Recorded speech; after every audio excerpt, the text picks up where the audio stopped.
Hello guys, welcome to political education classes. आज का जो हमारा टॉपिक है वो है नई राष्ट्रीय शिक्षा नीति पर।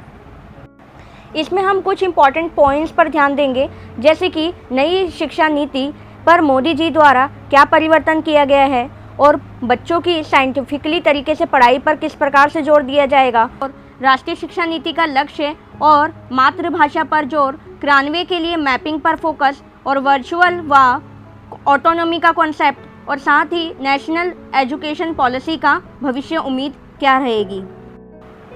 आइए इन पॉइंट्स को और अधिक डिटेल में जानते हैं कि नई राष्ट्रीय शिक्षा नीति पर प्रधानमंत्री द्वारा किस प्रकार से परिवर्तन किया गया है और बच्चों की साइंटिफिकली तरीके से किस प्रकार से जोर दिया जाएगा पढ़ाई पर।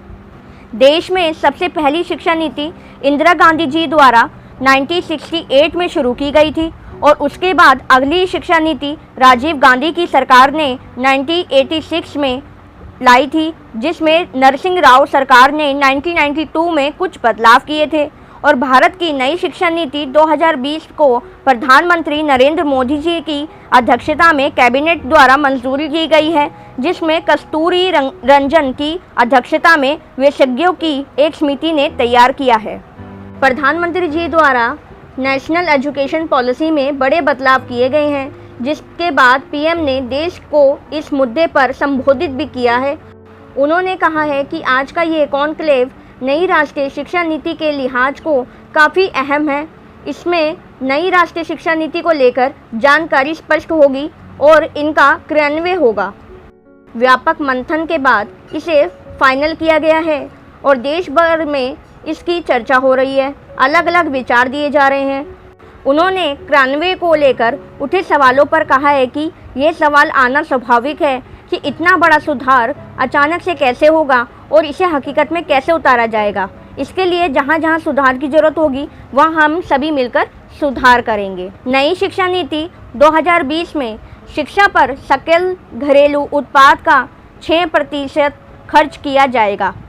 वर्ष 2030 तक उच्च शिक्षा में फीसदी सकल नामांकन अनुपात यानी ग्रोस इनरोलमेंट रेशियो 50% पहुंचाने का लक्ष्य है, जो कि वर्ष 2018 में 26.3% था। अब हम जानते हैं बच्चों की साइंटिफिकली तरीके से पढ़ाई पर जोर, जिसमें प्रधानमंत्री जी ने कहा है कि राष्ट्रीय शिक्षा नीति में बदलाव की ज़रूरत पर कहा कि देश की शिक्षा नीति में बहुत वक्त से कोई बदलाव नहीं हुआ था, जिसका परिणाम ये है कि युवकों में जिज्ञासा, कल्पनाशीलता खत्म हो गई है और डॉक्टर, इंजीनियर बनने की भेड़ चाल होने लगी है।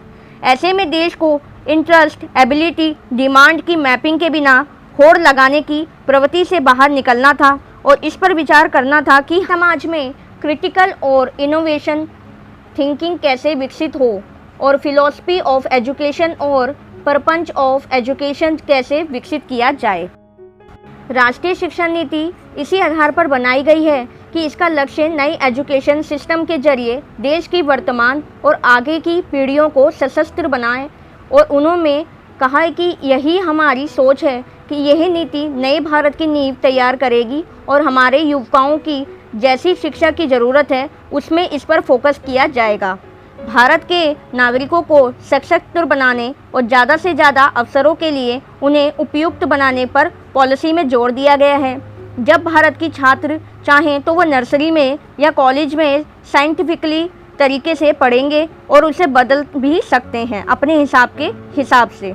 मातृभाषा पर जोर देते हुए प्रधानमंत्री जी ने कहा है कि अब 5वीं कक्षा तक की शिक्षा मातृभाषा में होगी और 10+2 के स्ट्रक्चर की जगह 5+3+3+4 का किया जाएगा। 6 क्लास से वोकेशनल कोर्स शुरू किया जाएगा तथा 6 क्लास के बाद से ही इंटर्नशिप कराई जाएगी। म्यूज़िक और आर्ट्स को पाठ्यक्रम में शामिल कर बढ़ावा दिया जाएगा। प्रधानमंत्री जी ने कहा है कि शुरुआती पढ़ाई और बोलने की भाषा एक ही होने से बच्चों की नींव मजबूत होगी और वही आगे की पढ़ाई के लिए भी आधार मजबूत करेगी।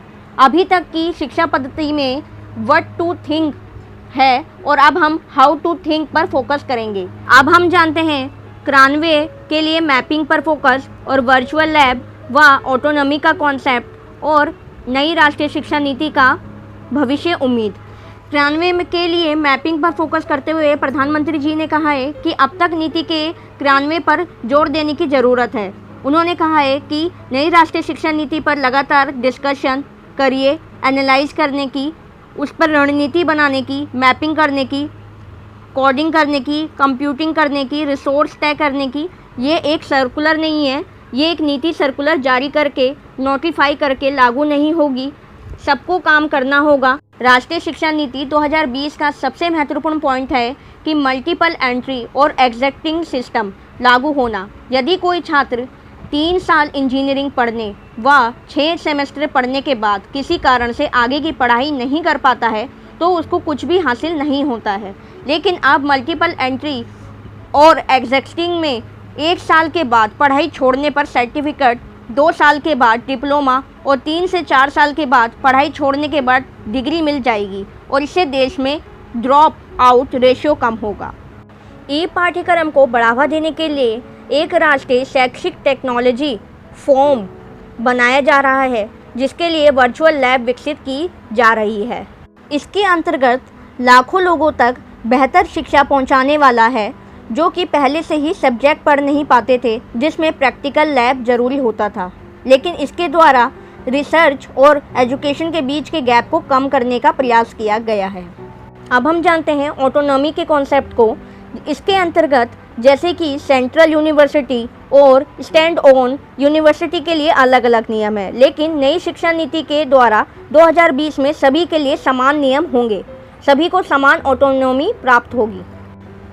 देश में शोध और अनुसंधान को बढ़ावा देने के लिए अमेरिका के नेशनल साइंस फाउंडेशन को तर्ज पर एक शिक्षण निकाय के रूप में नेशनल रिसर्च फाउंडेशन की स्थापना की जाएगी और नेशनल रिसर्च फाउंडेशन का उद्देश्य विश्वविद्यालयों के मध्य में शोध की संस्कृति को बढ़ावा देना है और ये स्वतंत्र रूप से सरकार द्वारा एक बोर्ड ऑफ गवर्नेंस द्वारा शासित होगा और बड़े प्रोजेक्ट्स की फाइनेंसिंग करेगा। अब हम जानते हैं नेशनल शिक्षा नीति से भविष्य उम्मीद के बारे में।